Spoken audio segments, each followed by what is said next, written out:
네, 키움증권의 박상준 연구원 모시고 자세한 업종 이슈를 살펴보겠는데요. 이 음식료 업종입니다. 요새 곡물가 거의 미친 듯이 올라가고 있습니다. 예. 먼저 연구원님 인사드려야죠. 어서 오세요. 안녕하세요. 네, 안녕하세요. 상준입니다. 네. 그 2분기 그 리오프닝 기대감으로 그다음에 이제 곡물가가 좋고 하니까 사실은 또 그 실적도 좀 괜찮을 것으로 봤는데 요즘의 주가 흐름 전반적으로 어떻습니까? 아무래도 시장에서 경기 둔화에 대한 우려가 좀 컸었기 때문에 경기 민감주 대비는 저희가 좀 상대적으로 선방한 부분이 있고요.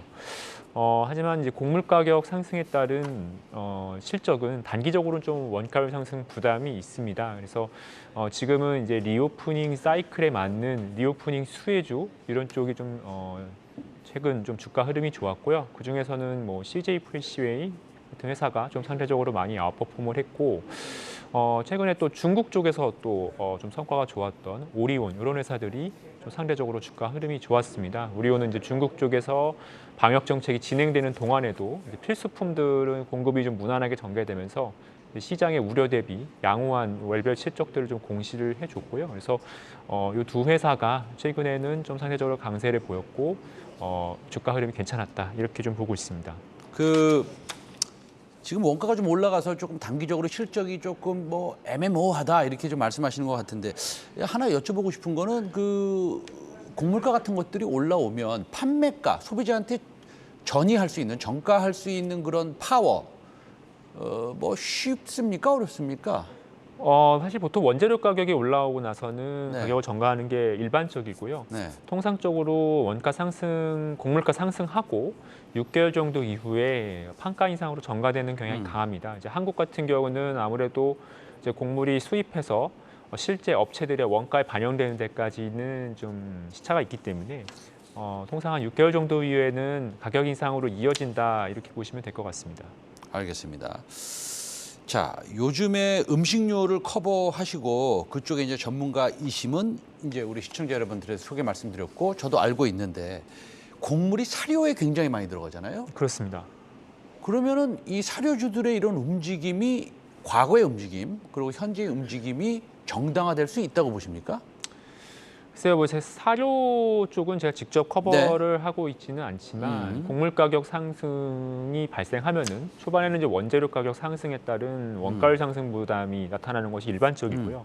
그 이후에는 이제 가격 인상을 하면서 마진율이 정상화되는 과정을 겪습니다. 근데 이제 판가 레벨이 좀 높아져 있다 보니까 그때 이제 수익성이 올라오면서 실적 개선 모멘텀이 강해지는 경향이 있고, 이제 한국의 주요 사료 업체들은 대부분 축산업을 같이 하고 계세요. 그래서 최근에 이제 조금 이제 시장에서의 기대는 아무래도 이제 돈육 가격이 워낙 이제 강세를 보이고 있기 때문에 이제 그런 부분들이 기업들의 좀 실적에 좀 긍정적인 영향을 미쳤을 거라는 좀 기대감이 일부 있는 걸로 알고 있습니다. 알겠습니다. 거기까지 듣고요. 한 가지 이제 그 거시경제적인 측면에 대해서 한 가지 좀 더 여쭙고 싶은 마음이 있습니다. 지금 곡물 중에서 밀가루가 뭐 고점을 찍고 내려온 것 같아요. 보면. 네. 느낌적으로 네. 다 더 올라갈지는 이제 아무도 모르겠지만 네. 옥수수도 마찬가지고 설탕도 마찬가지고 네. 그렇습니다. 그러면 어떻습니까? 이런 음식료주 곡물들, 원재료들 이런 것들이 앞으로 다시 재차 반등할 여지가 있다고 보십니까? 아니면 이제는 조금씩 내려갈 것이다. 왜냐면 뭐 파종 시기를 놓치고 뭐 이런 얘기 많이 나오지 네네. 않습니까? 어떻습니까? 일단은 큰 그림에서는 내려가고 있는 과정인데 이제 곡물 가격이 그렇게 급격하게 변동하지는 않을 겁니다. 그래서 좀 시간은 걸릴 거고요. 다만 저희가 이제 올 가을에 좀 걱정을 하는 거는 전쟁이 완전히 종결되지 않은 상황에서 파종이 제때 이루어지지 않는 걸 걱정을 하고 있고요. 그게 이제 시장의 센티먼트에 어떻게 영향을 줄 것이냐, 그게 첫 번째 것 같고, 그다음에 이제 작황이 계속 좋아야 됩니다. 그래서 지금 북반구 쪽 작황은 이제 상대적으로 괜찮은 걸로 최근에 데이터 통해서 드러나고 있는데 이제 연말에 가서 겨울쯤이 되면은 저희가 남반구 쪽 작황에 대해서 주시를 해야 될 것 같습니다. 그래서 이 두 개 요소가 이제 가격을 좀 하락을 지지하는 쪽으로 잘 나와준다면은 무난한 하락 과정을 겪지 않을까 이렇게 좀 생각을 하고 있습니다. 알겠습니다. 다행입니다. 그래도 무난한 하락 과정을 좀 네. 겪지 않을까 이렇게 생각을 하시.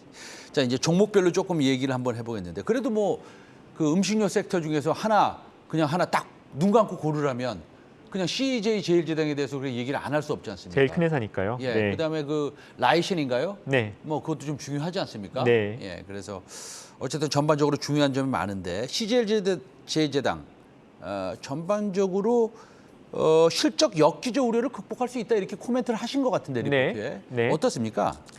그 작년에 이제 2분기 때 이제 막 방금 말씀하신 라이신 쪽에서 실적이 굉장히 많이 났습니다. 그 이유는 작년에도 중국이 이제 경쟁사들이 물류 차질을 좀 겪으면서 제일제당이 중국에서 이제 라이신 가격이 많이 오르다 보니까 수혜를 많이 받습니다. 근데 그것 때문에 사실 올해 2분기는 작년에 워낙 이제 일시적인 그런 차질로 실적이 좀 베이스가 있다 보니까 작년보다 좀 많이 부진하지 않을까 이런 좀 걱정을 했었는데 지금 연초에 지금 돌아가는 상황들을 보시면은 전쟁이 나면서 곡물가가 급등했고요. 곡물가가 급등하다 보니까 곡물의 대체제인 라이신이나 트립토판 같은 사료용 아미노산 제품들의 판가가 굉장히 강세를 띄었고 유럽에서는 이제 이 상품을 제대로 수입을 못할 거를 걱정을 하다 보니까 비축 수요가 굉장히 많이 증가하면서 상반기 판가랑 판매량이 굉장히 좋은 상황입니다. 그래서 저희가 봤을 때는 2분기에 실적에 대해서 작년에 베이스가 너무 높다 보니까 좀 걱정을 했는데 좀 그런 것들은 좀 해소가 될 것이다. 이렇게 조금 보고 있는 부분이 있고요. 하반기는 라이신 가격의 방향성이 중요한데 통상 계절적으로 보면은 8월 초 중순까지는 라이신 가격이 조금 하락을 합니다. 왜냐하면 이건 계절적 비수기이기 때문에 그렇고요. 이제 보통 이제 10월 1일 국경절을 앞두고 다시 이제 리스타킹 국면에 들어갑니다. 이제 사료 회사들이 구매를 해주는 건데 그때 이제 가격이 저희는 올라오면서 다시 조금 하반기 실적 개선 기대감을 가져갈 수 있을 것으로 보고 있습니다. 알겠습니다. CJ 제일제당을 조금 자세히 분석을 해보니까 사료주네요. 그렇죠? 뭐 일부 그런 부분이 있습니다. 네, 알겠습니다. 자, 그러면은 가격 인상이 조금 주요 배경인 것 같은데 앞으로 그 CJ 제일제당 그리고 빵 만드는 회사 있잖아요. 어디죠? SPC 산림인가요? 네. 그런데 이제 계속 그런 음식료 가격을 인상하면 네. 수요가 조금 부진해질 것 같기도 하고. 네. 근데 음식료인데 우리가 사 먹어야 되니까 또 네. 먹어야 될 것 네. 같기도 하고. 네. 예를 들어서 코카콜라 주가는 잘 안 빠지지 않습니까, 실적? 네. 이거 어떻게 봐야 됩니까?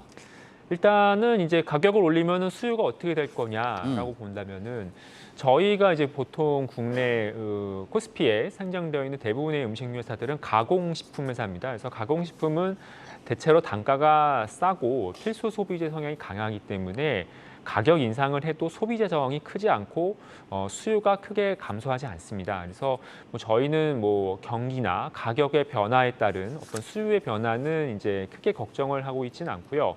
다만 이제 가격 전가가 잘 이루어질 수 있느냐 이 부분은 좀 잘 살펴봐야 되는데 보통 음식료 업체들이 이제 원재료 가격이 올라오면은 아까 말씀드린 것처럼 6개월 정도 후에는 가격을 인상하는 것이 일반적입니다. 근데 저희가 우크라이나 사태가 이제 2월 하순에 터졌고 곡물 가격이 2월, 3월, 4월 굉장히 강세를 보였기 때문에 식료품 회사들이 아마 8, 9, 10월쯤 가면은 원가 부담을 본격적으로 느낄 것이고 가격 인상 카드를 검토할 가능성이 저는 매우 높다고 생각을 합니다. 그래서 그렇게 되면은 저희가 이제 하반기에 지금의 원가 상승 우려를 이제 덮어줄 수 있는 가격 인상이라는 재료가 나오면서 주가가 좀 움직일 가능성이 높다고 보고 있고요.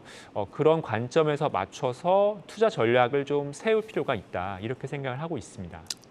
알겠습니다. 어쨌든 가격 인상 가능성이 높아서 우리가 좀 음식료 종목들 중에서 좀 골라볼 만한 게 있다 이렇게 얘기하시는 건데 그 중에서도 우리가 좀 탑픽 네. 뭐 있으면 좀 소개 한 말씀 네. 부탁드릴까요? 일단 저는 지금 네. 자막에도 나가고 있는 것 같은데요. 이제 시장 지배력 대비 좀 수익성이 낮은 기업들 이렇게 본다면은 제일제당이나 농심, 삼립 이런 회사들이 SPC 삼립 같은 회사들이 가격 인상이라는 이벤트가 나왔을 때 주가가 좀 강하게 움직일 가능성이 높다고 봅니다.